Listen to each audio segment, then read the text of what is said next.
seja bem-vindo ao canal Analisando a Fé pela Razão. Estou fazendo uma série de vídeos tratando acerca do polêmico tema do dízimos, né? E nesse vídeo, em especial, eu vou estar falando sobre dízimos como alimento na Bíblia, tá? Como eu falei anteriormente, eu quero tratar no canal, fazer diversas playlists, castas de playlists, né? Ou seja, listas de reprodução, tratando de diversos temas teológicos dentro do mundo cristão. Eu vou tratar também sobre o islamismo, um pouco de judaísmo, ceticismo, propriamente ateísmo, né? Ou seja, vários assuntos. É só questão de tempo, né? Conforme disponibilidade de tempo e saúde, eu vou estar fazendo os vídeos e postando aqui no YouTube para quem quiser assistir.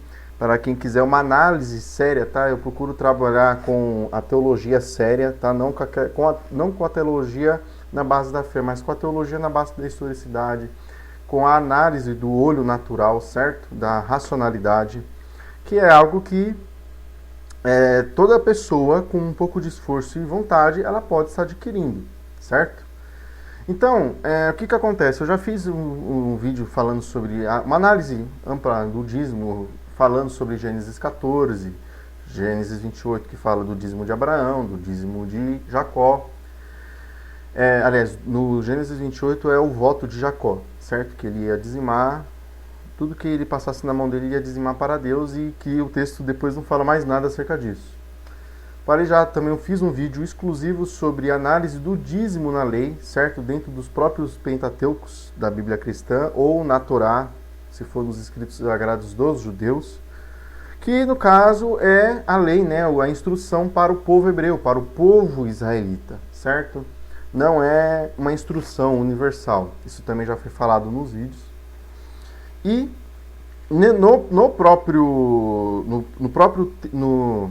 nos próprios textos dos Pentateucos, como Levítico, Números e Deuteronômio, o dízimo ele é claramente tratado já como um alimento, né?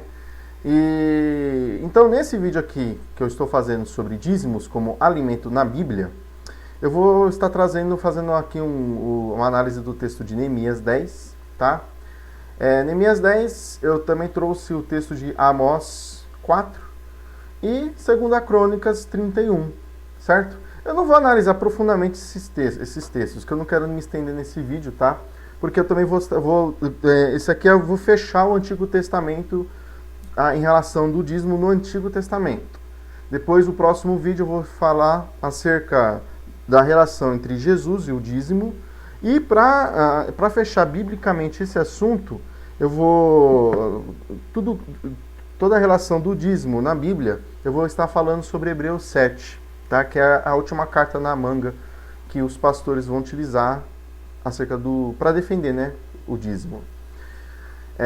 Provavelmente vai ser um vídeo mais polêmico que eu vou fazer, porque eu vou ter que utilizar argumentos céticos e históricos, tá, em relação a Hebreus, e talvez muita gente possa se espantar. Mas enfim, fazendo o prosseguimento aqui da nossa análise, o texto de Neemias 10, para quem não sabe, Neemias ele foi contemporâneo de Malaquias, tá? Eles viveram ambos no século V. Então, o texto aqui de Neemias 10, ele vai ter uma relação com Malaquias. Só que eu não vou me adentrar na história de Neemias, invasão persa, exílio babilônico. Não, esse não é o tema do nosso vídeo. Aqui é só para mostrar a relação do dízimo e alimento, certo? Então, eu vou fazer aqui a leitura. Eu expus o texto aqui agora pela NVI, certo? NVI, mas se você tiver pela João Ferreira de Almeida, uma King James, uma Bíblia Católica, Ave Maria, Jerusalém, enfim, você pode também estar fazendo a leitura. Aqui no caso, no vídeo, eu estou trazendo somente as referências das passagens que citam o dízimo como alimento na Bíblia, tá? Vamos lá, né? Neemias 10, verso 37 diz o seguinte: além do mais, traremos para os depósitos do templo de nosso Deus, para os sacerdotes, a nossa primeira massa de cereal moído e as nossas primeiras ofertas de cereal do fruto de todas as nossas árvores e de todo o vinho e azeite. E traremos o dízimo das nossas colheitas para os levitas, pois são eles que recolhem os dízimos em todas as cidades onde trabalhamos, tá? Então, no vídeo anterior, que eu tratei do dízimo na lei e que eu tratei também acerca do devorador, tá? Os levitas, eles eram da tribo a nação de Israel, ela era dividida em 12 tribos, tá? Aliás, essa divisão ela já existia, né, no período de Moisés. E a tribo de Levi, ela ficou responsável pelos trabalhos, serviços sacerdotais e religiosos do povo hebreu, né? O povo hebreu, ele tinha a crença em Deus único, tá? Um Deus invisível, ele não era contactado com uma imagem específica, tá? E também era a crença apenas nesse Deus. Eles não criam em Jesus, eles não criam em diabo, tá? O povo hebreu, originalmente, no período de Moisés, eles não criam em diabo. E a relação deles com demônios era acerca de outros deuses, tá? Ou seja, toda a dedicação de fé, de veneração, de redenção, ela deveria ser feita somente para o Deus que Moisés proclamava, que é considerado, né, o Deus de Abraão, de Isaac, de Jacó, de Moisés, enfim, Deus dos patriarcas. O povo hebreu, eles eram direcionados a proclamar reverência somente a esse Deus, certo? Então, os levitas, eles ficavam responsáveis pelo trabalho sacerdotal dentro do povo de Israel, tá? Dentro dentro do povo hebreu, certo? Então, vamos lá. Neemias 13, aqui só para terminar a análise de Neemias 10, aqui fala que é depósitos do templo, tá? Que quando você vai ler lá em Malaquias 3, 10, fala assim, a casa do tesouro, ou também depósito do templo, que era onde depositado o dízimo, que o dízimo ele era alimento, tá? Você pode ver que aqui o dízimo ele era tirado as primeiras ofertas de cereal, tá? Massa de cereal também, certo? Cereal moído, do fruto de todas as nossas árvores e de todo o nosso vinho e azeite.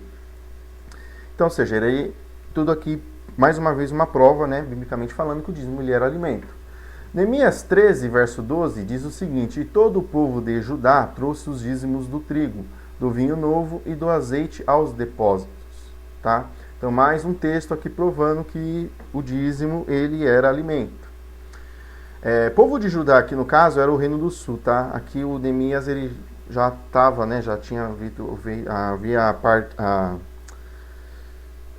o racha, né, do Reino do Norte e Reino do Sul. O povo de Judá aqui, eles também faziam parte, né? Eles eram descendentes direto dos hebreus, tá? Então eles também praticavam o judaísmo.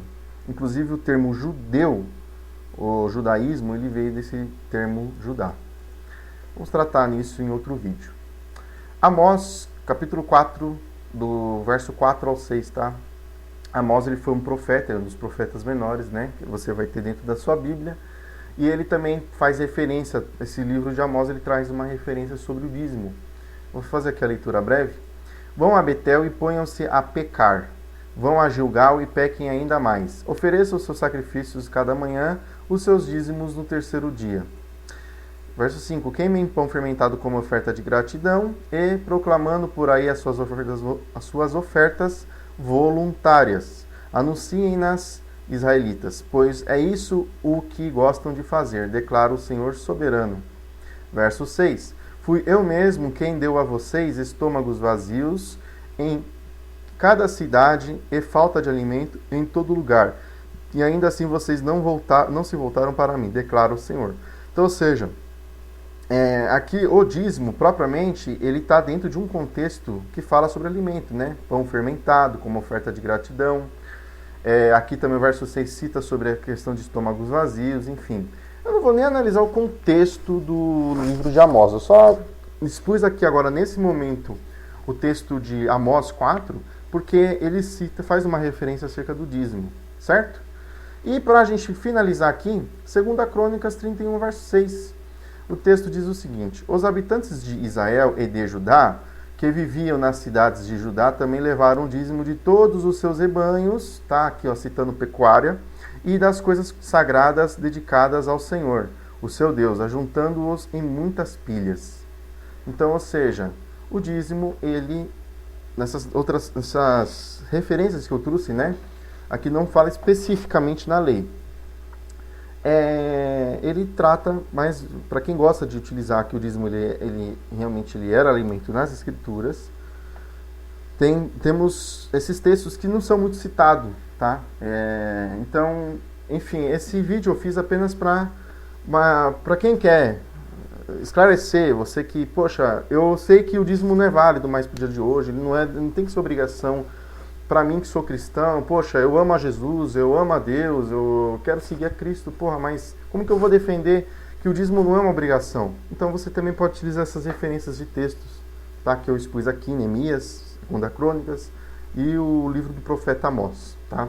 Aqui, para finalizar o vídeo, eu trouxe aqui, ó, dízimo, escolha já o seu, né? Os tipos de envelopes que são entregues dentro das denominações, né? Dízimo do crescimento universal, dízimo da abundância, o dízimo da balança, o dízimo da libertação, o dízimo de Jacó, o dízimo dos escolhidos, o dízimo dos empresários. Então, ou seja, né, olha para você ver como que os pastores eles fazem a deturpação, tá? Tudo isso aqui para trabalhar, para instigar a ganância, principalmente quando se refere-se a bênçãos, os pastores utilizam deturpar o texto para instigar a ganância, porque a pessoa vai ter aquela doutrina do conceito de princípio de semeadura. Ou seja, se eu der 10, eu vou recolher 100. Se eu der 100, eu recolho 1000. Se eu der 1000, eu recolho 10.000. Então, é uma forma que os pastores dessas igrejas, principalmente das igrejas neopentecostais, que pregam teologia da prosperidade, né? Que eles falam que o crente não pode ficar doente, que o crente não pode trabalhar para os outros, o crente tem que trabalhar seu próprio patrão, ou se trabalhar para os outros tem que ser o gerente, tem que ser o sênior da empresa, né? O presidente sênior da empresa. Enfim, ele tem que andar com o melhor carro, comer a melhor comida. Sendo que isso, as promessas de prosperidade que você vai ter na Bíblia, a teologia da prosperidade ela vai se calcar muito no Antigo Testamento. E a problemática dessas promessas é que se você analisar o texto em si, são promessas locais, temporais, e às vezes são promessas pessoais, destinadas unicamente a uma pessoa, destinadas a um povo, a uma região naquele período, tá? Então eles não respeitam as regras de contexto, as regras da bibliografia, né? Da bibliologia, melhor dizendo, bibliografia não, bibliologia, que é o ramo teológico que estuda a formação da Bíblia, a história da Bíblia, e também com uma noção básica de bibliologia você consegue compreender melhor os textos que aqui estão citados dentro da Bíblia, certo? Então eu finalizo o meu vídeo aqui. Acompanhem, continue acompanhando nosso canal. Se você está gostando, dá um like. Vou pedir para vocês, por gentileza, se possível, se inscreva-se no canal, acompanhe os trabalhos. Se você tiver sugestões de vídeos, de temas sobre teologia, sobre religião, enfim, pode mandar aí que se eu puder estar esclarecendo, eu faço o vídeo.